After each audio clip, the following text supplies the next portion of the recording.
ভাই, আমাকে কপালটা আসলেই ভালো ছিল যে করোনার মধ্যে এই শিক্ষামন্ত্রী দায়িত্বে ছিল না। থাকলে শিক্ষার্থী আর অভিভাবকদের যে কি একটা অবস্থা হতো সেটা কল্পনা হইলেও ভয় লাগতেছে। কারণ এরম একটা বাস্তবতাতে বিচ্ছিন্ন মানুষের যখন এত বড় দায়িত্ব দেওয়া হয় তখন এর সবচেয়ে বেশি মূল্য দিতে হয় সাধারণ ছাত্রছাত্রীকে। যে দেশের শিক্ষামন্ত্রী মনে করেন ছোট ছোট বাচ্চাকে সামনে দাঁড়াই বলতে পারে অমুকের সাথে রাজনীতি করবা, সেই দেশের শিক্ষা ব্যবস্থা কোন দিকে যাচ্ছে সেটা বুঝতে তো বেশি বুদ্ধি লাগে না। যাকে আনো স্কুল জীবনে ঠিক মতো শেষ হয়নি তাকে মাথায় রাজনীতির বীজ ঢোকানোর চেষ্টা করলি সে এনতে ভালো কিছু আসলে আশা করাটাই ভুল। আর মন্ত্রী নিজের সন্তান তো মনে করেন এই বাস্তবতার মধ্যে বড় হয়নি। বিদেশের নাম করা বিশ্ববিদ্যালয়ে কোটি কোটি টাকা খরচ করে পড়াশোনা করাইছে। 4 বছরের পড়াশোনার পেছনে যে পরিমাণ টাকা খরচ করা হয়েছে সেটা দিয়ে বাংলাদেশের সব শিক্ষার্থীকে শিক্ষা জীবনের খরচ চালানো সম্ভব। একদিকে মন্ত্রীকে সন্তানরা আরামদায়ক পরিবেশে পড়াশোনা করে, আর অন্যদিকে আমাদের দেশের শিক্ষার্থীরা বুক সমান পানি বেরোয় পরীক্ষা কেন্দ্রে জাতি হয়। ভাবেন একবার কোন লেভেলের বৈষম্য। সামাজিক যোগাযোগ মাধ্যম খুললেই দেখা গেছে শিক্ষার্থীরা সাঁতরায় নৌকায় চড়ে ভিজে অ্যাডমিট কার্ড নিয়ে পরীক্ষা দিতে গেছে। অথচ এইসব দেখে দায়িত্বশীল ব্যক্তি কথা কওয়ার জায়গায় শিক্ষার্থীকে নিয়ে কি একটা মন্তব্য করলো,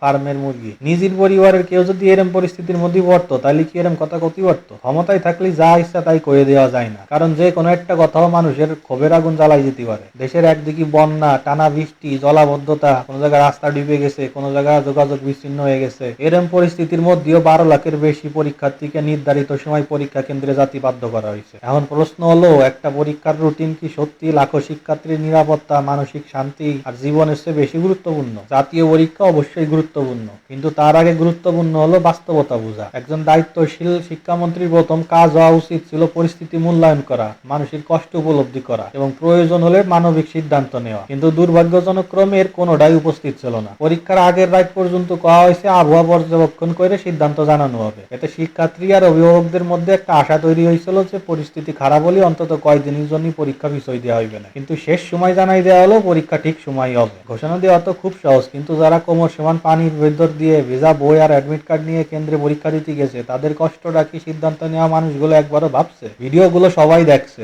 কেউ ঘর থেকে বাইরে হতে পারেনি, কেউ নৌকায় করে গেছে, কেউ হাঁটু সমান কোমর সমান পানি ভাঙ্গে কেন্দ্রে পৌঁছাইছে, আবার কেউ কেউ ঘন্টার পর ঘন্টা যানজটে আটকে থাকে শেষ মুহূর্তে পরীক্ষা দিতে গেছে। একজন পরীক্ষার্থীর জন্য এগুলো কি শুধু শারীরিক কষ্ট? এটা একটা প্রচন্ড মানসিক চাপ। অনেকে কয় পরীক্ষা নিতেই হবে, অবশ্যই নিতে হবে, কিন্তু দুর্যোগের মধ্যেই কেন? কয়েকদিনের জন্য পিছই দিলে কি এমন ক্ষতি হতো? বরং সবাই সমান সুযোগ পেত, নিরাপদ পরিবেশে স্বাভাবিক মানসিক অবস্থা নিয়ে পরীক্ষা দিতে পারত। সেটাই তো হওয়া উচিত ছিল। একজন শিক্ষামন্ত্রীর সবচেয়ে বড় পরিচয় শুধু বিদেশি বিশ্ববিদ্যালয়ের ডিগ্রি না, সবচেয়ে বড় পরিচয় হলো বিবেক, সহানুভূতি আর বাস্তবতা বোঝার ক্ষমতা। শিক্ষার্থীদের কষ্ট অনুভব করা, সংকটের সময় মানবিক সিদ্ধান্ত নেয় এবং মাঠের পরিস্থিতি বুঝেই কাজ করা একজন প্রকৃত নেতার বৈশিষ্ট্য। কাগজে কলমে পরিকল্পনা করলেই দেশ চালানো যায় না, মানুষের বাস্তব জীবন বুঝতে হয়। এসব দেখে আমার বন্ধু একটা কথাই কলো, নামের সঙ্গে কাজের মিল থাকলেই মানুষ ভালো হয় না। কথাটা শুনে হাসি পাইলেও ভাইবে দেখলাম ভুল কইনি। শেষে শুধু একটা কথাই কতি যায়, আমরা এমন একটা শিক্ষা ব্যবস্থা চাই যেখানে রুটিনের চেয়ে মানুষ বড় হবে, নিয়মের চেয়ে মানবিকতা বড় হবে, প্রশাসনিক জেদের চেয়ে বিবেকের মূল্য বেশি হবে। কারণ পরীক্ষার তারিখ আবার ঠিক করা যায়, কিন্তু একজন শিক্ষার্থী হারাই যাওয়া আত্মবিশ্বাস, মানসিক আঘাত